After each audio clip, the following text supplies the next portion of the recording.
Can you be true? Can you be honest? Take a good look in the mirror. Hold a mirror, in a sense, in front of you and ask yourself this: can I be true? Can I be honest? Can I be transparent? Is this something that I'm willing to do? And just be honest with yourself, whatever the answer is, even if the answer is like no, or yes, but not in this and this situation. In those situations, I cannot stay true. I cannot be honest. I cannot be sincere. I cannot be transparent because maybe you think you are at risk or anything along these lines. And maybe you are. But in a sense, what we're teaching here with this channel is how to stay true. So then, what does it feel like to stay true?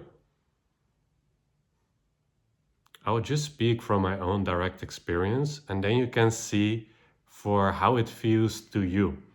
And we might use different words, but I believe like the energetic constitution of staying true, of being in integrity is the same for all of us.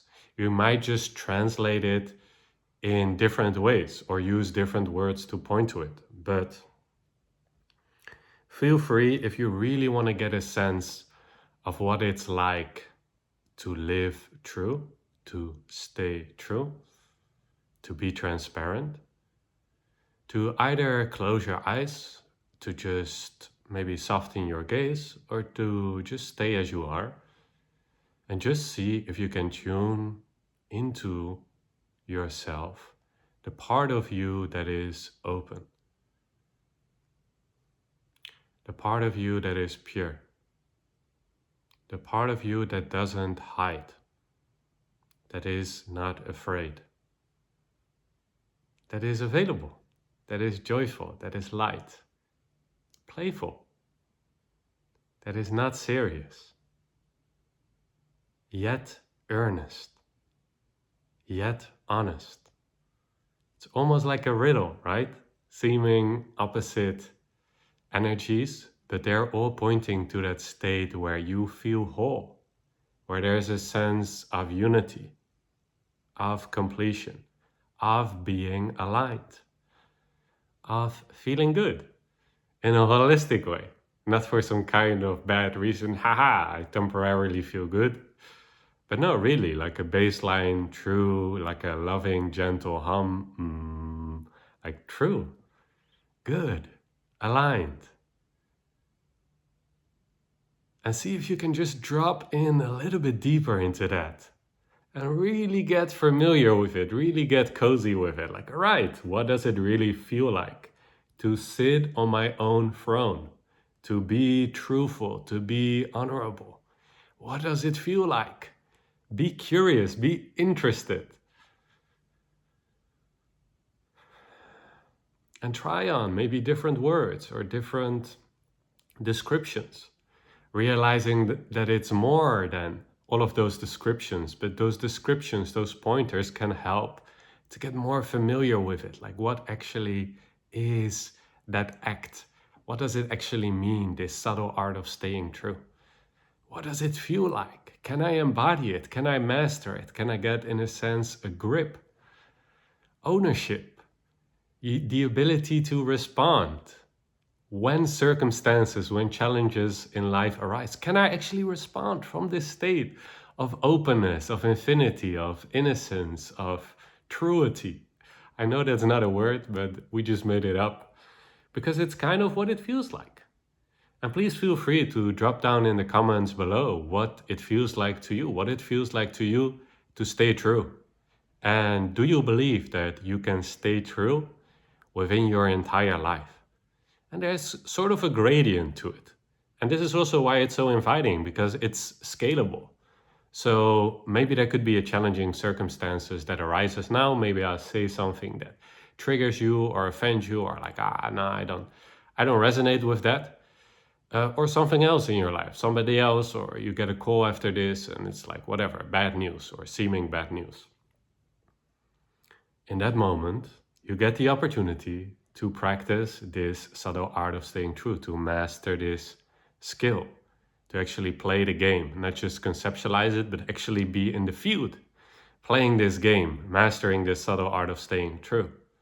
So when that challenge hit, when you maybe get that bad news or you get triggered or anything along these lines, do you believe that you still have the option to choose how you wish to respond to this challenge, to this quote unquote bad news?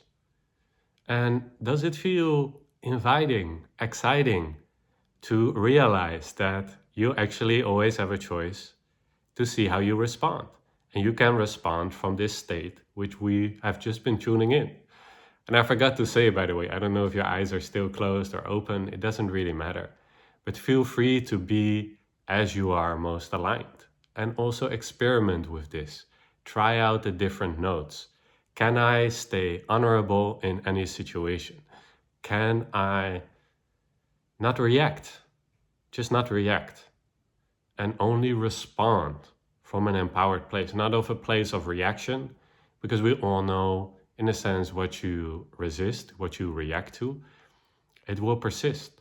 So as long as we're a state of reacting, then we're in a sense still a victim of the situation instead of responding, in a sense being on top of the situation and being able to, from your throne, dictate your X, your vibration, and X being the state that is true to you, that feels good in the moment. And just to challenge you a little bit, can you, again, just without thinking about it, just be aware of what is true within you right now?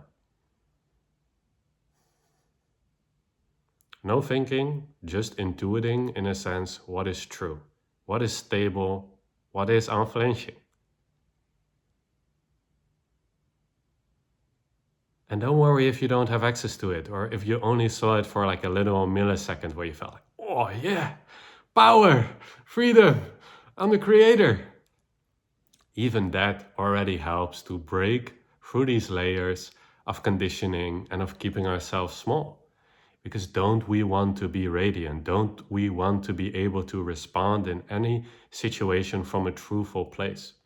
This is real power, in my opinion. This is really something that is worthwhile of practicing, of pursuing, because it's a skill that you can carry with you in any situation. And it will help you in mastering any other skills, like sports or a language or social skills or whatever, a very niche specific kind of mastery. The ability to decide, in a sense, your attitude, where you're coming from. The ability to decide that influences your whole life. This is why, in a sense, like a good attitude is a key, an absolute secret to life. If you can just develop a good attitude, no matter what happens, you know it's perfect for something. You know it's helping you reach becoming a more masterful, being more masterful in your state, reaching a greater level of empowerment and realization. So practice. That's my invitation in this video. Practice. Feel free to, like I shared before, to just drop down in the comments what feels true. How does it feel like when I'm staying true? And can you kind of like become strategic about it? Like, okay, how can I make sure that I'm staying true? And how will I know in my life if I'm staying true? And what I'm suggesting to you is through this resonance, through feeling unified, stable, there's a basis. There's like this underlying hum of just feeling good, of just feeling confident, which is already there. It's already there. It's just waving at you like, hey, come tune into me. Be a little bit more confident. Trust me. And then we can take over this world in the most loving way possible. So join me on this journey. Take this learning of the subtle art of staying true into your own hands. Be on the edge of it. Notice where you're not trusting it or where you're still reacting instead of responding from an empowered level. And always feel free to book a free one-on-one donation-based. You can find the link in the description to further hone in and to actually get confident in who you truly are and what you came here to share, because that deserves to be heard. Just like the birds chirp outside, just like that, it deserves for your soul, for your voice, for your true harmony that wants to come through, to be heard. All right? Have fun, my friend. I'll see you in the next video. As always, effortlessly stay true.